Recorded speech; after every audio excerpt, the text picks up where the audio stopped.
your hands up, put your hands up, come on, put your hands up. Are you ready? Update! Welcome to a brand new episode of Time2Football. Glad you guys are joining us on this marvelous Wednesday morning. Hey, almost towards the end of the week. Bear with me. You can get through it. You can get through it. Get through the work week. It'll be fine. It'll be fine. My name is Hassan Khan, the host of this channel that we like to call Time2Football. Glad you guys are joining us and hope your Monday morning, your Wednesday morning, I should say. Monday morning would be terrible. Golly, that would suck. Wednesday morning is going beautifully planned as you imagined. Which, I mean, it's probably just the regular Wednesday for you guys, but for us, it's a regular Wednesday as well. We talk about power rankings on the show. We recap NFL news and notes that's going around the league, as well as naming our hungriest player of the week for week 4. Everything that we do on a regular Wednesday, we're going to be doing today. Next Wednesday, our status for the show is in limbo because we have some incredible news that we want to break on the show that only you guys, the 11 people that are chatting in right now or tuning in right now, have the opportunity to hear for the time being. We probably won't be having a live show next week on Wednesday, maybe not even Thursday. Friday is still up in the air. But the reason is because we'll be in Nolens, New Orleans, and we have an interview, exclusive interview with Arch Manning. Ladies and gentlemen, the nephew of Eli Manning and Peyton Manning, the son of Cooper Manning, the best high school quarterback in the junior class right now, Arch Manning. We have a live in-person interview. I don't know if it's going to be live. It's not going to be posted live. But I will be there live in front of him interviewing Arch Manning. So that's a good opportunity.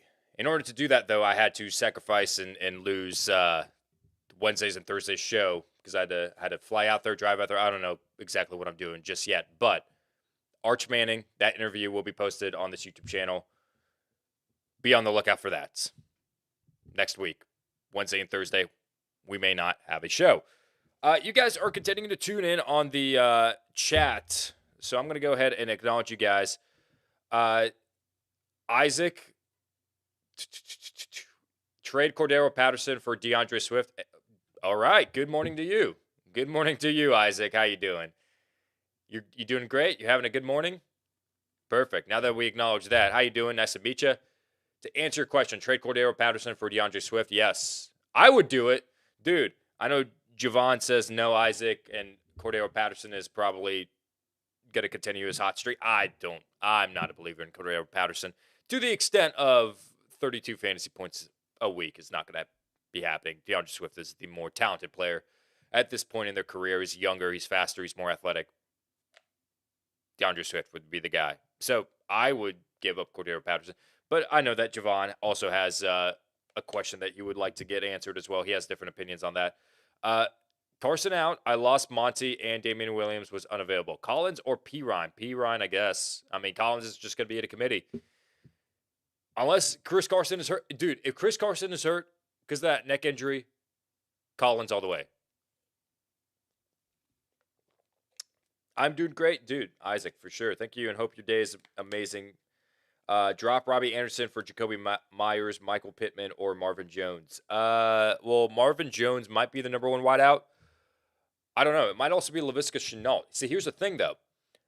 When waivers passed, I added Laviska Shenault. So you get in your head when it comes to waivers, especially if you have free agency budget. That's your way of adding people off the waivers. So Laviska Shenault was available in 2 of my leagues, my main league and my viewer league. And then in my main league, and actually in both leagues, I was like, you know what? I'm going to cough up $10. I have $85. I'm going to cough up 10 of that for Laviska Shenault. And then, as the days go by, like Monday passes by, and on Tuesday you're like, man, or like, what if everybody else wants Laviska Shenault? You know what? 15. I will give up $15 for Laviska Shenault. And then later on, right before I go into bed, actually, before waivers process for the morning, I'm like, Oh, I really want Laviska Shenault now. I ended up giving $22 for Laviska Shenault. I think he's going to be the number one wideout. He proved it when DJ Chark got hurt in that game against the Bengals. He looked athletic. He was getting rave reviews in camp. I think he's going to top Marvin Jones. So if I had to add someone, it'd be Jacoby Myers just because he has that safe floor. But, I mean, either one of them, I think it'd be a good option other than Robbie Anderson at this point. Continue to leave your comments and your questions in the chat, and we'll be getting to you guys here shortly. But what we do on Wednesdays is we give the most prestigious award to a player every week. The Hungriest Player of the Week.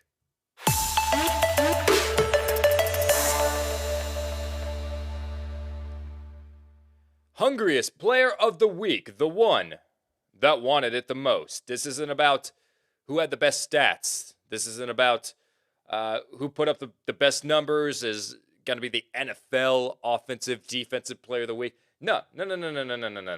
We don't do that. This is about the player that wanted it the most, and Corey Davis is the player that was the hungriest this past Sunday against the Tennessee Titans. 4 receptions, 111 yards, and a tutty. Had one long reception for a touchdown, probably one of the best throws that Zach Wilson has ever made in his young career. But he proved that he is still a wide receiver one in the NFL and that the Titans made a mistake moving on from Corey Davis. That's at least what he thinks and what he wanted to prove to the Tennessee Titans. Because he led the New York Jets, who were favored to lose that game, in an overtime victory against the Tennessee Titans, against his former team, in a week where all the revenge was focused in on the homecoming of Tom Brady. Corey Davis and his revenge game was very, very underneath the radar. And that is why Corey Davis is the player that wanted it the most, the player that proved that he is still capable of playing at a high level in the NFL, and the Titans made a big mistake by not even picking up his 5th-year option in Tennessee. The disrespect. Not even the 5th-year option.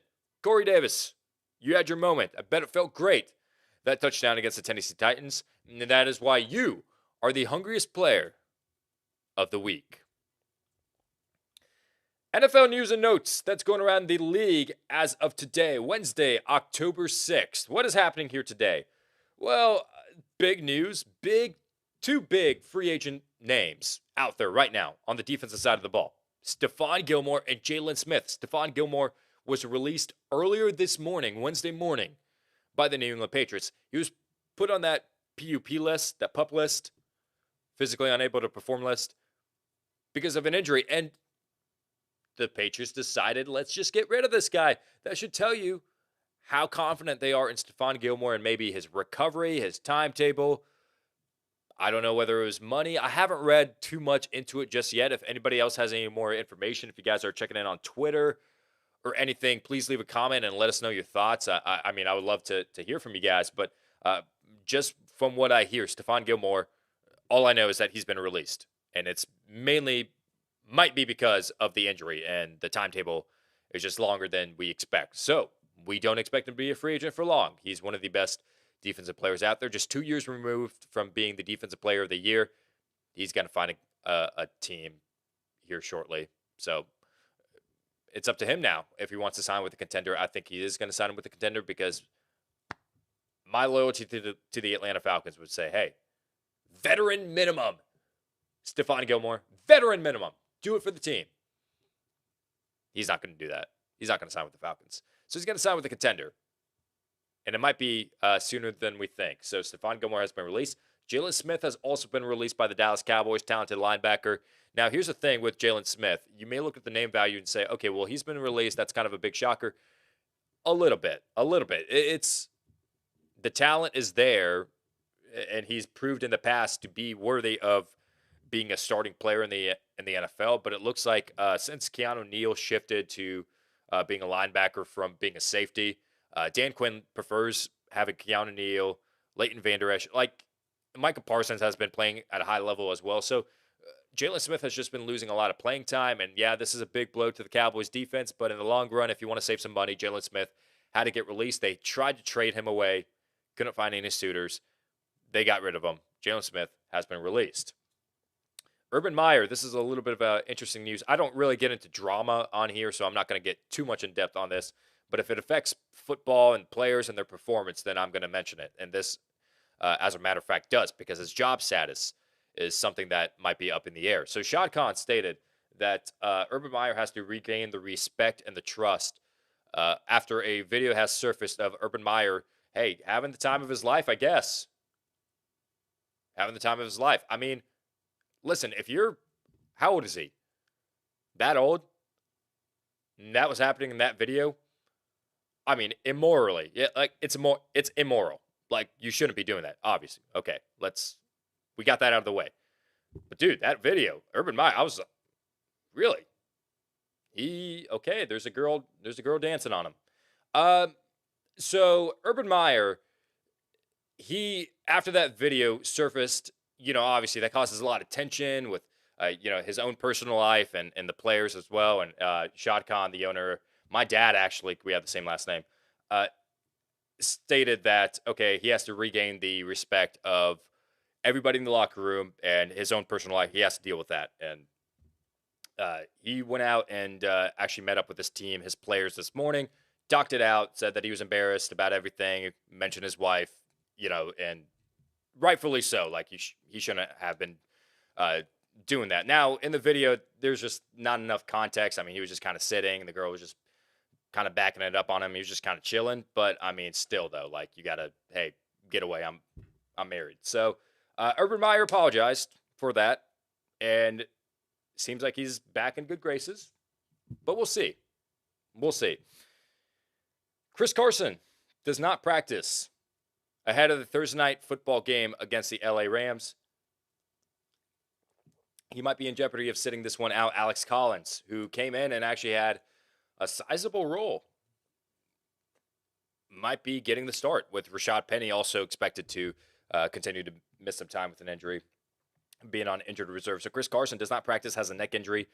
We'll monitor that status before Thursday night football. Tony Jones, the backup for Alvin Kamara, is set to miss 3 to 4 weeks, has an ankle injury. The Saints have brought in Lamar Miller, Duke Johnson, Brian Hill, Ito Smith, and Raquel Armstead to work out for this team. Shout out to Raquel Armstead, by the way. I know that he missed out on the 2020 season. He was stated to be the starting running back for the Jacksonville Jaguars until he got COVID-19, and that led to the emergence of James Robinson being the starting running back, and the rest is history. Raquel Armstead got released, and he actually dealt with a lot of health issues, and he was able to overcome that after the 2020 season. So shout out to Raquel Armstead and the perseverance that he had.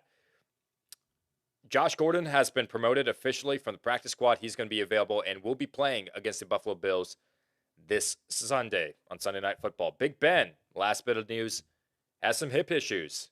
So he toughs it out. I just wanted to mention that Big Ben always has injury issues, and he always seems to just continue to play. He's an Iron Man. So Ben Roethlisberger dealing with some hip issues. Not good. But Steelers fans might be like, hey, that might be good because we want Dwayne Haskins in. Oh, man. It's not looking good for that Steelers offense. But that is your NFL news and notes for today. You guys are continuing to chime in on the chat. So let me go ahead and just acknowledge a couple of you guys before we just move on right here. What else? What do we got? You guys are just still asking your fantasy football questions. Hey, I'll get to you guys. I promise I will get to you guys later on in the show. We're going to have a whole segment dedicated to viewer questions. So continue to ask those, and then I'll actually have a little bit more time here today on this episode to answer those questions. But now what we want to get into is power rankings. Power! As Jeremy Fragrance would say. Power rankings. What we do when we talk about power rankings is we mention 25 through 32 first. Stop, talk about it. Then we mention the next 8, 17 through 24. Stop, talk about it. 17 or 9 through 16, then 1 through 8. We show you the top dogs, the Elite 8. So I'm first going to show you 25 through 32.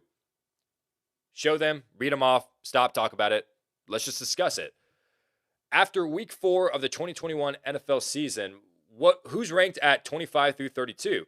Well, taking a look at our power rankings right now, the Giants, 25, 26, the Dolphins, 27, the Eagles, 28, the Falcons, 29, the Jets, 30, the Lions, 31, the Texans, and 32, the Jacksonville Jaguars. So the Jets move on up a couple of spots to the 29th spot after that big victory against the Tennessee Titans.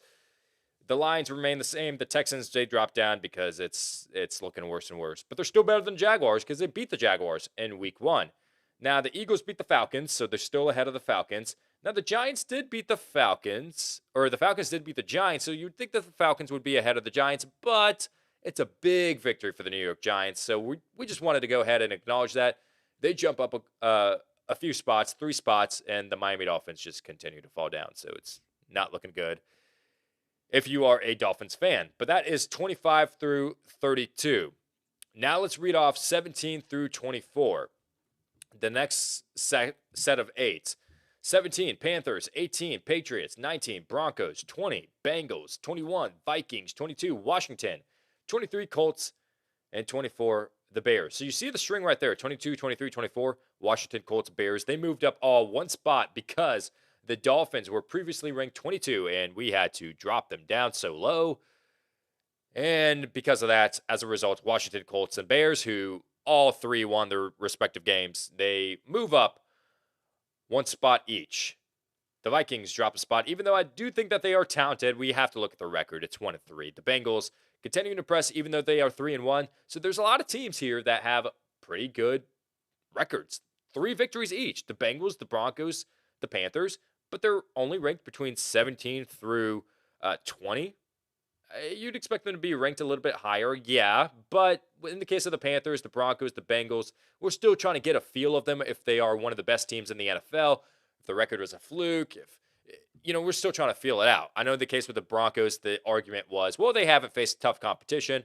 And in their first test against the Baltimore Ravens, it did not work out that well for the Broncos. So same thing with the Panthers. We're still trying to feel it out. So for now, we have them ranked at 17 through 20, but they could go up if they just continue to win games more and more. So that is 17 through 24. Let's read off 9 through 16. What do we have here? The Seahawks, they are 9 through 16. The Cowboys are the Seahawks are number 9. The Cowboys, I lost my train of thoughts because the Seahawks, you see right there where it says +7, that is a little bit of a typo. The Seahawks did not move up 7 spots. I don't think they moved up any spots, so just ignore that. But the Cowboys moved up 3 spots to number 10. The Chargers, 11, moved up 3 spots. The Titans dropped down 3 spots.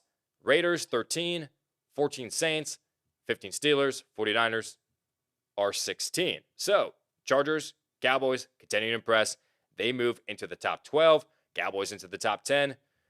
And for the Raiders, we only dropped them 1 spot. Let's just wait and see if the Raiders are for real. They lost a big one to the Chargers. I still think a very talented team.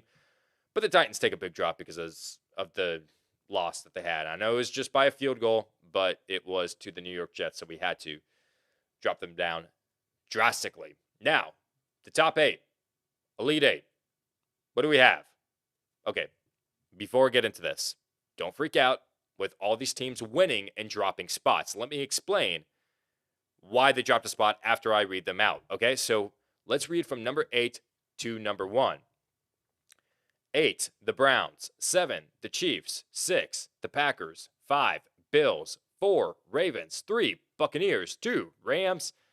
And number 1, the Arizona Cardinals, the best team in the NFL. I mean, they beat the best team previously from last week, the LA Rams, who beat the best team from the week prior to that, the Tampa Bay Buccaneers. So, in conclusion, we can assume that the Cardinals are the best team in the NFL. So because of that, they were ranked number 8. We moved them up 7 spots. And because of that, by default, everybody else is going to drop a spot. This isn't saying that we think that the Rams, Bucks, Ravens, Bills, they don't deserve to drop a spot. It's only because the Cardinals won a huge game against the best team in the NFL that they move up to the number 1 spot. And just by direct correlation, the Browns, Chiefs, Packers, Bills, Ravens, Buccaneers, Rams, they all suffer. Okay, it's only one spot. They're all top 8 teams. Okay, so don't freak out about that. That is the explanation behind the Cardinals moving up 7 spots and those teams dropping down 1 spot. But that's our power rankings. Listen, hey, everybody has their own opinions with power rankings. Some people are right, some people are wrong. I mean, these are all opinions. There actually is no right or wrong answer with this. So leave your comments, leave your thoughts, leave your opinions down below. Which teams are ranked too high? Which teams are ranked too low? Do you think that players or teams should have been pushed up a little bit more? Do you think the Cardinals are too high? Let me know. Let me know your thoughts in the comments. I'd love to interact with you and get your thoughts. All right, guys. You guys have been very patient. So I'm going to reward you guys with the gift of, I don't know. No gift. No gift. I'm just a guy with a platform. I'm not better at fantasy football than anyone, but I do watch a lot of football, so I will take this time to give my personal second opinion on your fantasy football team. What are your questions that you have? We dropped a start and sits video early this morning because a friend of mine actually recommended that I experiment with dropping the starts and sits on Wednesday mornings at 6 a.m. just to see if that's going to bring in more viewers. I mean, I could have dropped it, I guess, last night, but I wanted to wait till 6 a.m. So we'll just see. We'll see. If it doesn't work out, then I'll go back to posting on Tuesday nights. If not, or if it does work out, then Wednesday at 6 a.m. might be the regular time. But the ads and drops and the trade targets videos, that's still going to be posted on Tuesdays. All right. Your questions that you guys are leaving in the chats. Should I start Brandon Cooks? This is by Jabo 219. Should I start Brandon Cooks, Laviska Shenault, or Corey Davis? I kind of like Davis this week because the Jets are playing the Falcons. ... LOL. Oh, Falcons. Ha! I like that. That's pretty good. All right, so Brandon Cooks would be my go-to guy because he has not seen a game with less than 7 targets so far this year. He has not seen a game, or he has only seen 1 game with less than double-digit targets. So Brandon Cooks would be my start in this instance. And then between Shenault and Corey Davis, that's a tough one. I kind of think they're in the same tier. I really do. I'm going to lean in on Laviska Shenault just because he's slated to be the top guy in Jacksonville. And you don't think that Tennessee is going to be up big and that Jacksonville is going to have to pass this ball a lot to try to keep up? Yeah, I mean, that could happen. So my order would be Cooks, Shenault, Davis. La Flame. Big help, please. Hunter Renfrow, or Antonio Brown to start week 5. I think Antonio Brown takes a little bit of a dip. I know that it's in Miami, or it's against Miami. It's his hometown team, but I think that the Buccaneers are going to be up kind of big, and I don't expect Antonio Brown to get a lot of targets. The only reason he was targeted a lot last week and why I loved him so much last week against the Patriots is because, so typical, Tom Brady and Antonio Brown wanted to have that aha, screw you, Bill moment. And if you don't believe me, then when the game was kind of out of hand and they could have just ran the ball and forced the Patriots to use their timeouts, they continued to just throw it to Antonio Brown in the end zone. Twice. 2 times in a row, they did that. When they could have just forced the Patriots to. They wanted to force Antonio Brown to get a touchdown. So Antonio Brown is one of those players where I like him, but if you don't need him, they're not going to use him. And in this game, they're not going to use him. They don't need him. So Hunter Renfrow. Sleeper, I'd start him. Clyde Edwards-Helaire or Cordero Patterson. This is by Diego Ortiz, PPR. Someone please convince me that Cordero Patterson is the truth. He's amazing. He's great. And because of the production that he's been having, he's a flex player until further notice. But Clyde Edwards-Helaire, underneath the radar, has been looking pretty good. 2 touchdowns, 2 straight weeks. Has been involved in the passing game. We thought he was losing work to Darrell Williams. They're utilizing both. Clyde Edwards-Helaire is a running back 2.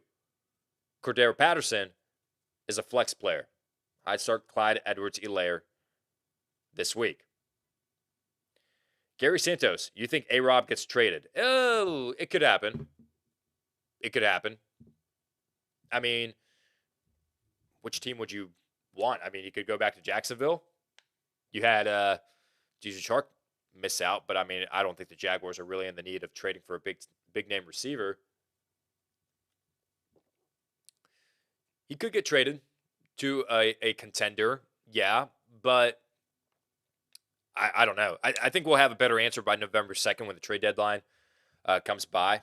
But I think all eyes are going to be on Deshaun Watson and whoever else is a big name that could be traded. Marlon Mack is also confirmed that he's on the trade market as well. So A-Rob getting traded could happen. I'm not too hopeful on it. I think that they're going to wait it out, though. So we'll see.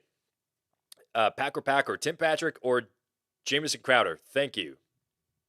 I'm going to go with Jamison Crowder. Jamison Crowder, 9 targets in his first game back. Got that tutty as well. I like him. I like him a lot. I mentioned this with the bust of the week, the Atlanta Falcons defense. People are going to be picking up the Atlanta Falcons defense. I haven't checked the numbers, actually. Let me go ahead and check on ESPN right now, and let's see how many people actually picked up the Atlanta Falcons defense, because they saw that they were facing the New York Jets, and they're like, oh, let me pick them up. Okay, only 5% of people. So, okay, not a lot of people. Not a lot of people. But still, though, the Falcons defense, I'm not hopeful that they're going to be limiting the Jets or anything. So, Jamison Crowder, it could be another day like he had against the Tennessee Titans. Similar defenses, Falcons are just much worse than the Titans. So, I would go with Crowder. Knox or Schultz? This is by Exo. I'm going to go with Dawson Knox. Dawson Knox. Josh Allen just came out and said that he has supreme, quote-unquote, supreme trust in Dawson Knox. 4 touchdowns in the last 3 games. I mean, come on. I know Dalton Schultz has had a little bit of a streak as well, but Knox has been, I would say, more reliable than Dalton Schultz in an offense. Are they going to run the ball? Are they going to pass it? If they're going to pass it, is it going to go to CeeDee Lamb? Is it going to go? Dawson Knox would be my guess against the Chiefs, which in a game you'd expect to be high scoring. They're going to have to pass the ball a lot. Gary Santos says Bills should be top 3. Yeah, okay. Debatable if they should be over the Ravens in our power rankings. Yeah, I think I moved the Ravens to number 3 after they beat the Kansas City Chiefs in week 2. And since then, they haven't lost, so I haven't dropped them. So that's the reasoning behind that. Thanks for all your help. Should I trade Calvin Ridley for DJ Moore if possible? This is by Isaac. Listen, Isaac, I'd hold on to Calvin Ridley. I would. I think it's a little bit of a down for Ridley and his production, but I wouldn't be too concerned about that. I think that DJ Moore is going to continue to get targets and carries even. He was lined up at running back. Did you guys notice that? You'd expect Chuba Hubbard to have that 3-down role. DJ Moore was working in at the running back position as well. So you would think DJ Moore would, yeah, sure. Calvin Ridley is Calvin Ridley. And I'd still put them at the same tier. So the trade doesn't really make that much of a difference. But if I had a preference on which one to keep, I'd keep Calvin Ridley. RB2, if Mixon doesn't play, do I roll with P. Ryan or Murray? Half point PPR. Okay, so both are sits for me. It's by Enlow. Okay, if Mixon doesn't play, Latavius Murray. Both are sits, but Murray had 18 carries this past week. And maybe that'll dip once Le'Veon Bell gets rolling and they get him back more into game shape, but nah, I'd go with Murray. Sammy Young, should I drop Tannehill and pick up Trey Lance? No, I'd keep Tannehill. Trey Lance might be only temporary. Tannehill is forever. Gabriel, I'm thinking about starting Alex Collins if Carson's out and Madison if Cook is out over CEH and Gibson because of their bad matchups, and Gibson seems to be banged up. Am I crazy? No, you're not crazy. I mean, Madison is... If Cook is out, then I would honestly start Madison over Clyde Edwards-Helaire at least. If Carson is out, nah, dude, I'd roll with Gibson. So if that's the case, if I had to rank 4 of them, okay, in order this week, it would be Madison, Gibson. By the way, breaking news just now, Time2Football, the Texans released Anthony Miller. He had 23 yards and 1 touchdowns off of 5 passes this week or this season. So Texans traded for him. Already been released. That is your breaking news on Time2Football. But if I had to rank these 4 running backs, it'd be Madison, CEH, Gibson, and Collins. That would be my order. So take that however you want. Let's answer a couple more because we are running a little bit late. I say that every week. I don't care. Would you start Dawson Knox and Kyle Pitts this week if you have no other options for a flex? Also, is AJ Green worth starting? I'm in a 3 wide receiver league. If you're in a 3 wide receiver league, then I'm pretty sure that it's going to be pretty deep at wide receiver. Like everybody has a pretty good wide receiver. So if AJ Green is still available on the waivers or if he's on the bench, 6 targets in every game. And he's been making do with those targets, whether it be touchdowns or whether it be 100 yards games. Kyler Murray in that offense, it's pretty high scoring. So I would start AJ Green. Don't worry about that. But Dawson Knox and Kyle Pitts this week. Am I wrong for saying that I have a lot of faith in Kyle Pitts this week? Dawson Knox still, I have that fear of Dawson Knox being Dawson Knox, where he could have a good game and then he just disappears after that. So if you need to flex him, if you have no other options, sure. But, I would rather flex like those lower tier guys, like, heck, even if you have like Kenneth Gainwell. People like kind of that are in the backup case. Even Chris Evans against the Green Bay Packers, I would take over Kyle Pitts or Dawson Knox in a flex spot. Pittsburgh D or Raiders D? This is by Javon. I would go with Pittsburgh. Hey, Miguel, what's up, dude? Good morning, guys. How you doing? What about Van Jefferson? Are you talking about like as a start?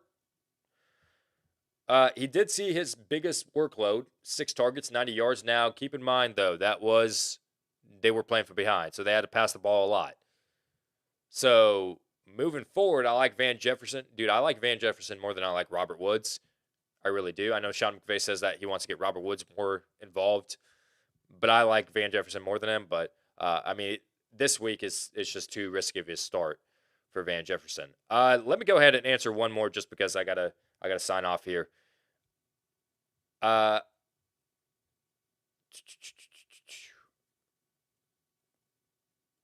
We've got Ishan Virani, half PPR, Moss or Connor. Thanks, bro. Keep up the good work. Connor. I'd go Connor. Gotta go with Connor. Connor's going to continue to get somewhat of a decent amount of carries. This game, I think it's going to feature Devin Singletary more than Zach Moss because it's going to be a pass-heavy game. Devin Singletary is going to be the preferred pass-catching back. And even Zach Moss having that string of games where he's been looking good the last 2-3 games or whatever. So Devin Singletary has still been getting just slightly less or the same amount of touches as Zach Moss. So because he's getting the same amount of touches, relatively the same amount of snaps, Devin Singletary is going to be featured a lot in the pass game. So that's going to hurt Zach Moss and his production. So I would start James Conner. All right. Thank you guys so much for tuning in to this episode of Time2Football. I'm going to go ahead and wrap it up here today. But listen, subscribe. Subscribe to this channel so you guys can know and be notified when we come out with these fantasy football videos every week, but also these live shows where we answer your questions live here on air. It's very interactive.